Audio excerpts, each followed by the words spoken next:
Hello everyone, গত 20 জুলাই ছিল আমার জন্মদিন। তবে আমার এক্সাম নিয়ে এতই বিজি ছিলাম যে কোনো রকম ছবি ভিডিও এডিট করতে পারিনি। যদিও আমার এরকম কোনো প্ল্যানিং ছিল না যেরকম ভ্লগ টলগ পোস্ট করব। তবে আমি দেখছি এত ছবি জমে গেছে, সেই ভিডিওগুলো ছবিগুলো তো ডিলিট করেই দিতে হবে, তার চেয়ে বরং এরকম একটা এডিট করে পোস্ট করে রাখি, অলওয়েজ থেকে যাবে। যাই হোক, সেদিনকে প্ল্যান ছিল যে আমরা বান্ধবী মেলায় সবাই করিমপুর যাব, কিন্তু বান্ধবীরা আগেই চলে গেছিলো, তাই আমি পরে রেডি হয়ে করিমপুরে চলে এসেছি। করিমপুর বলতে ওই ক্যাফেতেই চলে এসেছি। আমি দুদিন আগে দাদাকে বলে রেখেছিলাম যে একটা রুম বুক করে রাখতে, মানে যে রুমটা দেখলে সেই রুমটাই বুক করে রাখতে, কিন্তু দাদা ওই রুমটা বুক করে রাখেনি। যাই হোক, তো দাদা আমাদের বললো এই রুমটাতে বসো, এটা একটা স্পাইডারম্যান থিমের একটা রুম ছিল। আর এই দেখো, এখানে একটা সবুজ সাথী সাইকেলও টাঙানো রয়েছে। যাই হোক, এরা এদিকে কী করছিল জানি না, তবে আমি ওখানে ছিলাম। আমাকে বললো তুই একটু অন্য ঘরে গিয়ে বস। তো এই দেখো, এখানে একটা ফাঁকা রুমে এসে আমি বসেছিলাম। তারপরে অনেকক্ষণ বসার পরে ওরা আমাকে ফোন করলো যে হয়ে গেছে, চলে আয়। আর এই দেখো, এদিকে নিতে এসেছিলো। আসলে নিতে এসেছিলো বলার থেকে বলা ভালো যে আমার চোখটা ধরতে এসেছিলো। তো প্রথমে এমন করে চোখ ধরেছিল যে আমি সব কিছু দেখতে পাচ্ছিলাম। আমি নিজে থেকে ওকে বলেছিলাম যে আমি কিন্তু সব দেখতে পাচ্ছি। তারপরে ও চোখটা ভালো করে ধরে। তো তখন যেহেতু আমার চোখটা ও ধরেছিল, আমি কিছুই দেখতে পাচ্ছিলাম না। আর এই মুহূর্তটা তখন আমি দেখতে পাইনি। আর পরে যেটা আমি ভিডিওতে দেখছি সেটা এত সুন্দর, মানে ওরা যে প্ল্যানিংটা করেছিল খুবই সুন্দর, মানে যে এন্ট্রিটা ছিল খুবই সুন্দর। আর এই দেখো, পেছে উনি তো দাঁড়িয়েই ছিল, কখন স্প্রে দিয়ে আমাকে ভূত করেই ছাড়বে।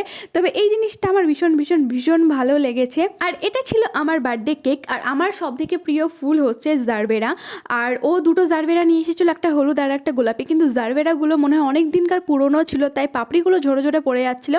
তবে কি আর করা যাবে, ওই জারবেরা নিয়েই আমরা সবাই মিলে ছবি তুললাম। এখানে ওরা মারপিট করছিল যে কে ভিডিও করবে। আর ওরা টেবিলটাও সুন্দর করে সাজিয়েছিল। আসলে আমি জন্মদিনের কয়েকদিন আগে ধরে বলেছিলাম যে আমার জন্মদিন কেউ সেলিব্রেট করে না, কেউ কেক কাটে না, ওরা বাধ্য হয়েছে এবার সেলিব্রেট করতে। এটা ছিল আমার জীবনের বেস্ট বেস্ট বেস্ট বার্থডে। আমার দিদিরাও রাত্রিবেলায় 12টার সময় আমাকে সারপ্রাইজ দিয়েছিল, কেক টেক কাটিয়েছিল। আর ওরাও এখানে কেক টেক নিয়ে এসে ওই সারপ্রাইজই দিয়েছিল। এই জন্মদিনটা আমার জীবনের সব থেকে ভালো কেটেছে। থ্যাংক ইউ তোদের সবাইকে। আর তারপরে কেক টেক কাটার পরে সবাইকে কেক টেক খাইয়ে দিলাম। কিন্তু আমি তো বার্থডে গার্ল, আমার কেক খাওয়ানোটা একটু অন্যরকম স্পেশাল তো হবেই। তো এরা এত বদ, মানে সবাই এক কেক কেটে হাতে ধরে রেখেছিল, আমার মুখে পুরো ঠুসে দিচ্ছিল যে পুরো পুরো সারা জীবনের কেক মনে হয় ওরা আমাকে একদিনেই খাইয়ে দিয়েছে। আর এমনিও আমি কেক খেতে ভীষণই ভালোবাসি, তবে এইভাবে ঠুসে ঠুসে কেক খেতে আমি ভালোবাসি না। তারপরে আমি একটু ধীরে সুস্থে কেক খেলাম। আর এই দেখো, শুরু করে দিয়েছে বার্থডে গার্লকে কেক মাখানো। মানে ওরা প্ল্যান করেই ছিল যে ওরা কী কী কী কী করবে। আর এমনভাবে আমাকে কেক মাখিয়েছে, মানে আমাকে রাস্তায় ছেড়ে দিলে মনে হয় আর কেউ চিনতে পারতো না। কেকে তো কোনো ক্রিম ছিল না, সমস্ত ক্রিম তুলে আমার মুখে মাখিয়ে দিয়েছিল। ক্রিম মাখানোর পরে ওরাই আমার সাথে সবাই ছবি তুললো যে একটা ভূতের সাথে ছবি তোলাই যাক। আর এই দেখো, আমার অবস্থা বিভৎস অবস্থা হয়ে গেছিলো। আর আমি কেক মাখবো আর এরা কেক মাখবে না, তাই কি কখনো হয়? তাই আমিও একটু এদেরকে কেক মাখিয়ে দিয়েছি।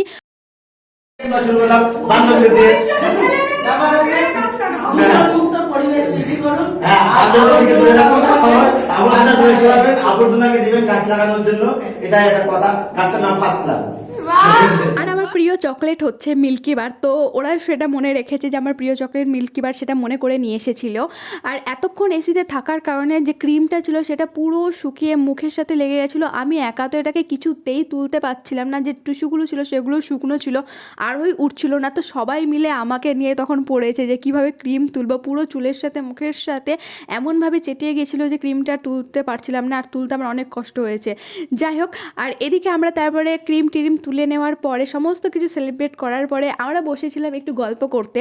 আসলে আমরা অনেক দিন পরে একসাথে হয়েছিলাম, সেই কবে ক্লাস 12-এ আমরা একসাথে হয়েছিলাম। তারপরে এইভাবে আর কখনোই বসা হয়নি আমাদের। আর এখানে ছবি তুলতে তুলতে ওরা হঠাৎ করে এত জোরে জোরে হাসতে শুরু করে দিয়েছে, আমি বুঝতে পারি না, যদিও আমি সব কিছু একটু লেটেই বুঝি।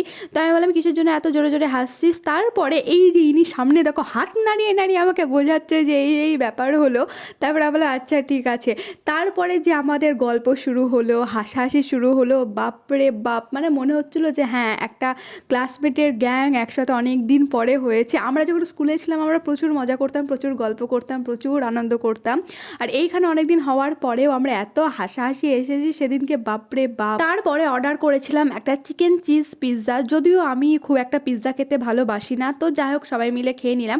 তারপরে ওখান থেকে বেরিয়ে চলে গেছিলাম আমরা একটা অন্য ক্যাফেতে, কারণ ওখানে আমাদের আর কিছু খাওয়ার প্ল্যানিং ছিল না। তো সবাই মিলে বললো চল একটা অন্য ক্যাফেতে যাবো। তো আমরা আমাদের কলেজের পাশে যেটা রয়েছে সেটাতে চলে এসেছিলাম। আর এখানে চলে এসে দেখছি ক্যাফেটা প্রায় অনেকটা ফাঁকাই রয়েছে। আর এখানে আমরা অর্ডার করেছিলাম বিরিয়ানি। আমি বিরিয়ানির বিভৎস পাগল, আমি বিরিয়ানি খেতে প্রচুর ভালোবাসি, কিন্তু সেদিনকে জানি না কেন আমার বিরিয়ানি খেতে একটু ইচ্ছা করছিল না, তাই আমার জন্য আমি একটা স্যান্ডউইচ অর্ডার করেছিলাম। ইদানিং আমার স্যান্ডউইচটা খেতে একটু বেশি ভালো লাগছে। তো এইদিকে সবাই ওরা খেয়ে উঠে পড়েছে, হাত মুখ ধুচ্ছে, আর এইদিকে আমাদের দুই মূর্তির খাওয়া হয়নি।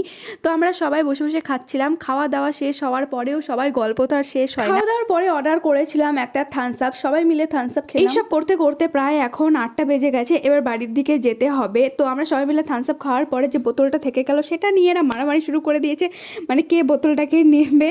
যাই হোক, কেউ একজনের লাস্টে নিয়েছিল, আমার ঠিক মনে নেই। তো ওখান থেকে বেরিয়ে আমি কেকের দোকানে গিয়েছিলাম, কারণ বাড়ির জন্য কেক নেওয়ার ছিল। তারপরে বাড়ি চলে এসেছিলাম আর ফুলটাকে জলের মধ্যে রেখে দিয়েছি। বাই।